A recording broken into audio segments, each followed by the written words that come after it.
Filipina kembali berhasil mendapatkan tanda tangan untuk bantuan 5 kapal perang jumbo dry Jepang.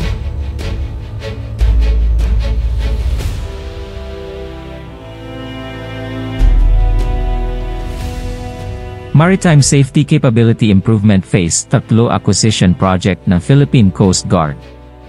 Bilang bahagi ng pagsisikap ng Philippine Coast Guard na gawing moderno at palawakin ang fleet nito at ang Japan na madaling magbigay ng tulong sa Pilipinas para mapabuti ang kaligtasan sa dagat at mga kakayahan sa pagpapatupad ng batas, isang proyekto ang inilabas upang matupad ang mga kinakailangang ito sa tulong ng Japanese Official Development Assistance, o DA.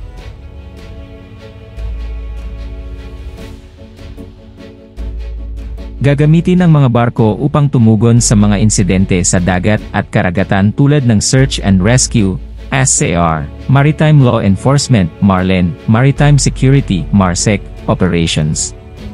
Ang pahina ng mapagkukunang ito ay pinasimulan at orihinal na isinulat ng isa sa matagal ng kontributor ng Max Defense Philippines, si Herbie, na dati ring nag-ambag at sumulat para sa iba pang mga pahina ng mapagkukunan dito sa Philippine Defense Resource.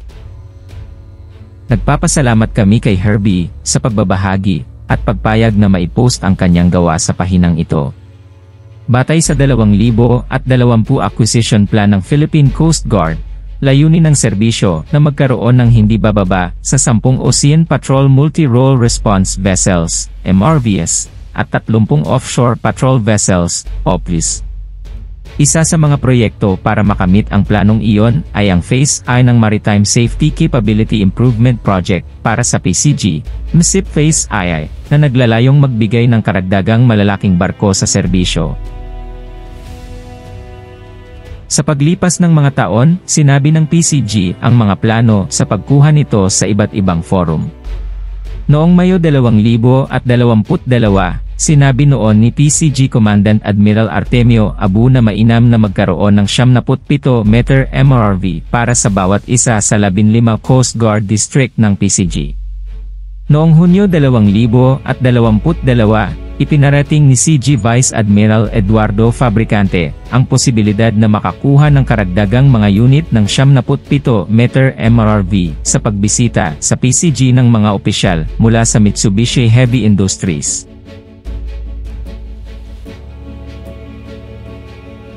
Noong Hulyo 2022, nagsumit ang PCG ng panukala nito sa Department of Transportation, DOTR, para sa pagkuha ng karagdagang 77-meter MRVs.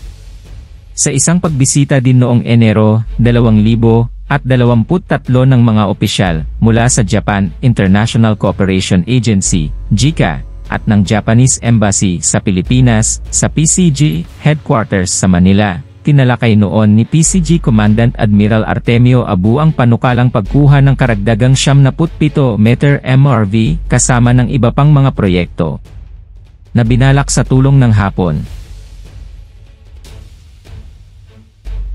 Sa mga panayam ng media sa pagbisitang ito, binanggit ng komandante ng PCG na ang mga planong makakuha ng 5 karagdagang 77-metrong MRV ay isinasagawa sa DOTR at NEDA. Sa iba't ibang panayam sa media simula noong Pebrero 2023 nang mangyari ang military-grade laser pointing incident ng China Coast Guard, binanggit ni PCG spokesman Commodore J. Tariela na kailangan ng PCG ng higit sa 20 offshore patrol vessels sa fleet nito. Noong Marso 2023, sa panahon ng FY 2024 budget preparation, ipinakita ng mga dokumento mula sa National Economic Development Authority, NEDA, na ang PCG ay nagsumite ng proyekto para makabili ng 580 tandang bawas 100 metrong barko na may tinatayang budget na humigit kumulang PHP 21 bilyon. Sa wakas noong Nobyembre 2023,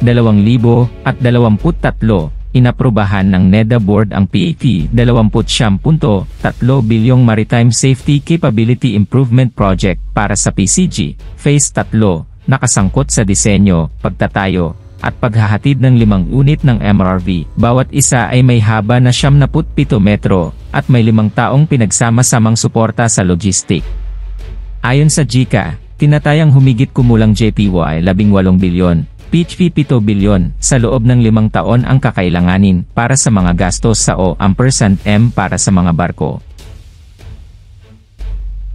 Sa pamamagitan nito, nasa PHP 22.3 bilyon ang gagamitin para sa consulting and construction contracts para sa 5 barko. Ayon sa DOTR, kukumpletuhin ng proyektong ito ang 7 unit na kailangan para magkaroon ng minimum na strategic deployment ng mga may kakayahang Coast Guard vessels sa loob ng ating malawak na maritime jurisdiction, partikular na sa ating mga exclusive economic zones at extended continental shelf, nang may pagsasaalang-alang sa mga nakikipagkumpetensyang pangangailangan sa budget ng pamahalaan sa harap ng mga hamon sa ating kaligtasan at seguridad sa dagat.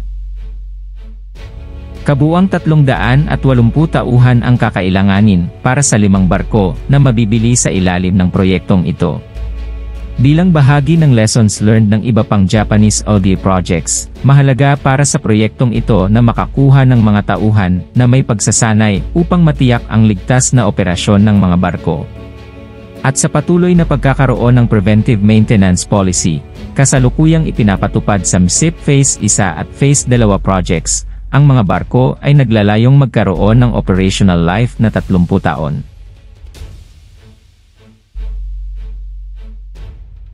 Mula Hulyo 2022 nang isumit ito sa DOTR para sa pag-endorso sa Embahada ng Japan, hanggang Nobyembre 2023 nang maaprubahan ito ng NEDA Board sa loob lamang ng 15 buwan. Ang proyektong ito ay makikitang malinaw na pinabilis kumpara sa ibang mga proyekto ng PCG.